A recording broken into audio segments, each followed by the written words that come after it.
Friends, welcome back to my channel. இன்றைக்கி நம்ம இட்லி அரிசி வச்சு எப்படி முறுக்கு பண்ணுறதுன்னு தான் பார்க்க போகிறோம். இது வரைக்கும் நம்ம சேனலை சப்ஸ்கிரைப் பண்ணாதவங்க சப்ஸ்கிரைப் பண்ணிக்கோங்க. மறக்காமல் பெல் ஐக்கானை கிளிக் பண்ணிக்கோங்க. வாங்க இப்போ நம்ம வீடியோக்குள்ளே போகலாம்.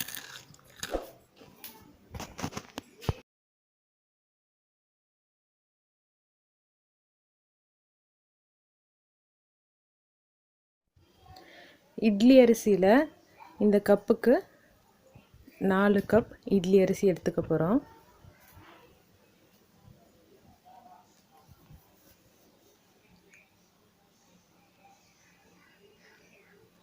உங்கள்கிட்ட நீங்கள் எது யூஸ் பண்ணுறீங்களோ அந்த கப்புக்கு அளவாக எடுத்துக்கோங்க. எனக்கு இது எவ்வளோ மெஷர்மெண்ட்டுன்னு தெரில, நாங்கள் இந்த கப்பில் யூஸ் பண்ணி தான் பண்ணுறோம், பார்த்துக்கோங்க.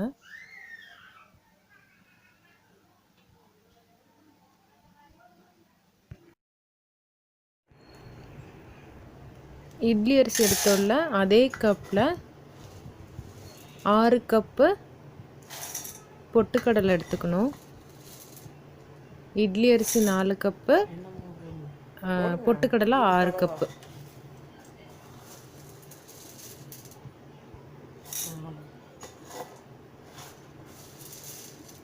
இட்லி அரிசி ஊற வச்சிடணும், ஒரு 1 மணி நேரத்துக்கு ஊற வைக்கணும்.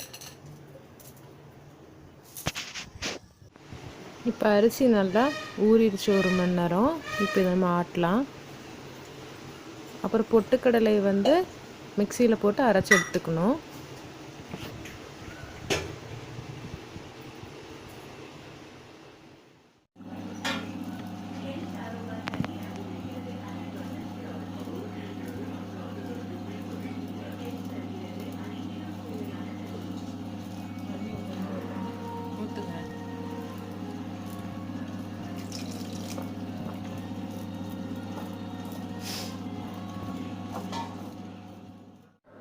சோடா உப்பு 1/2 டீஸ்பூன் போட்டுக்கோங்க.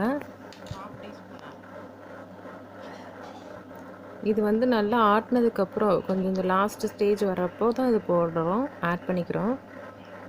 அப்புறம் மிளகாய்த்தூள் 1.5 ஸ்பூன் ஆட் பண்ணிக்கிறோம்.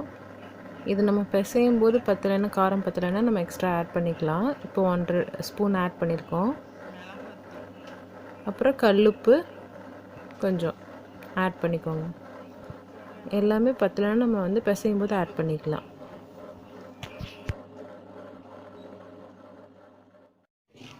இப்போ இது பொட்டுக்கடலை அரைச்சி எடுத்து வச்சுருக்கோம். இப்போ இந்த பொட்டுக்கடலைக்குள்ளே நம்ம அரைச்ச மாவை எடுத்து இதுக்குள்ளே ஊற்றிடுறோம்.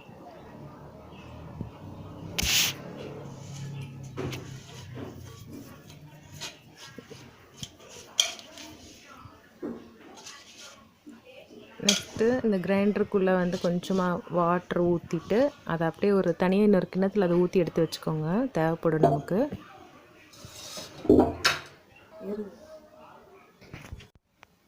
இப்போ ஒரு 50 மில்லி எண்ணெய் ஊற்றி கொஞ்சம் ஒரு 2 நிமிஷம் ஹீட் பண்ணிக்கோங்க. ரொம்ப ஓவர் சூடு வேண்டாம், 2 நிமிஷம் போதும்.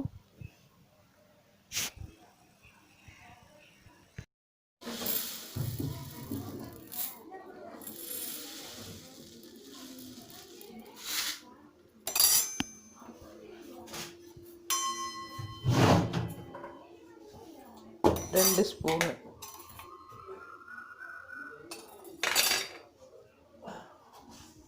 இது 2 ஸ்பூனு கசகசாவா, ஓமம்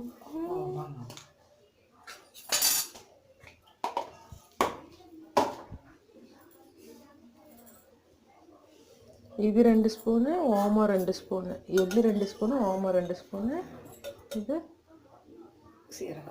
சீரகம் 1 ஸ்பூனு,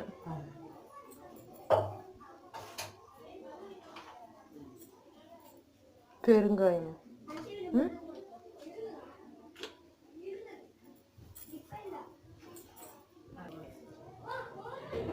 பெருங்காயத்தூள் 1/2 டீஸ்பூன்.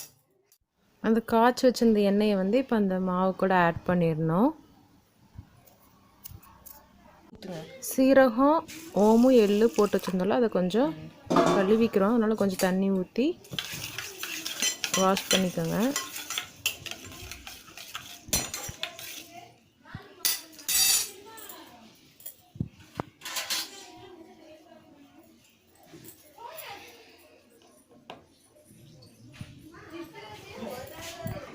ஆ இப்படி சளிச்சு எடுத்துக்கணுமா?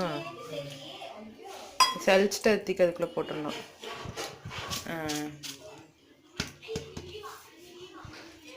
ஓகே, கிளறுங்க.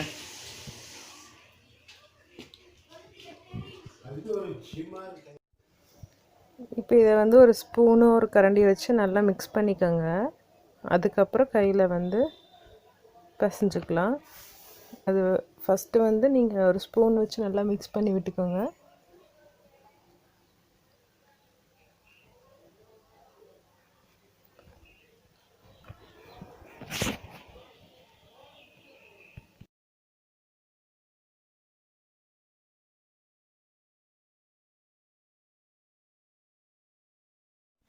நம்ம எடுத்து வச்சுருந்தாரில் ஒரு தண்ணி, அந்த தண்ணியில் வந்து கொஞ்சம் சோடாப்பு போட்டு மிக்ஸ் பண்ணிக்கோங்க. இப்போ நம்ம இந்த தண்ணியை வச்சு தான் இந்த மாவுக்கு வந்து பிசைய போகிறோம். நமக்கு எவ்வளோ கன்சிஸ்டன்சிக்கு வேணுமோ அவ்வளோக்கு நம்ம யூஸ் பண்ணிக்கலாம்.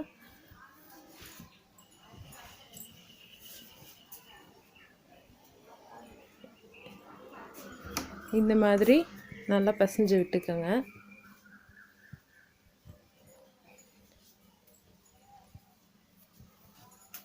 பத்தலைன்னா நீங்கள் திரும்ப அந்த தண்ணியை வந்து ஆட் பண்ணிக்கலாம்.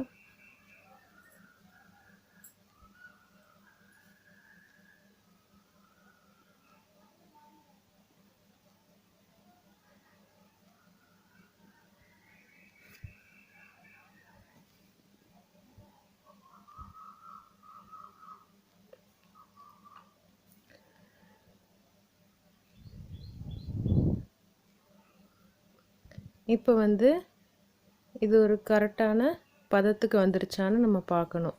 அது எப்படி பார்க்குறதுனா,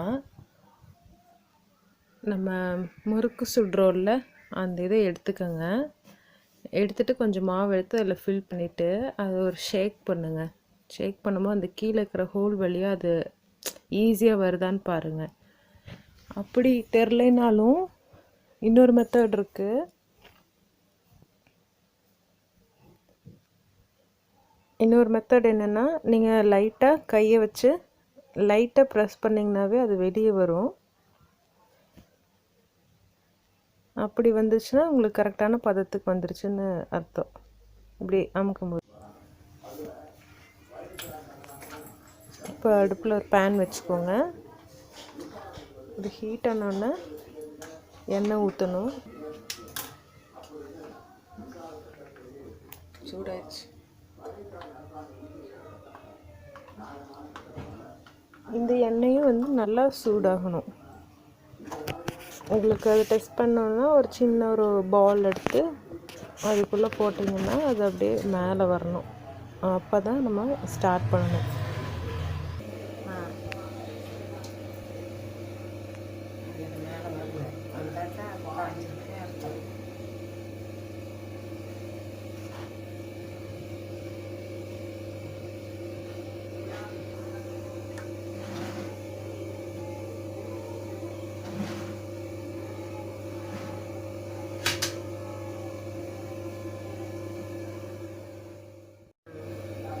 இப்போ அந்த பால்ஸ்லாம் மேலே வருது.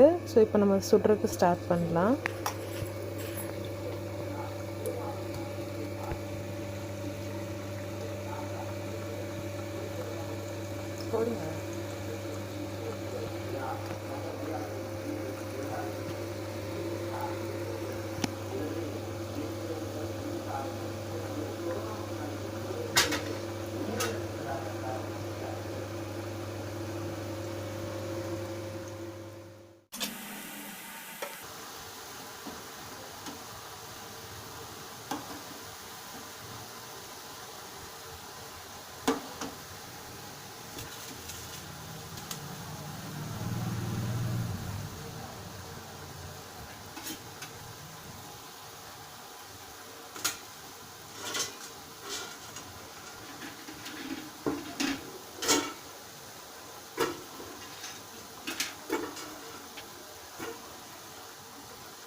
இப்போ முறுக்கு ரெடி ஆயிடுச்சு.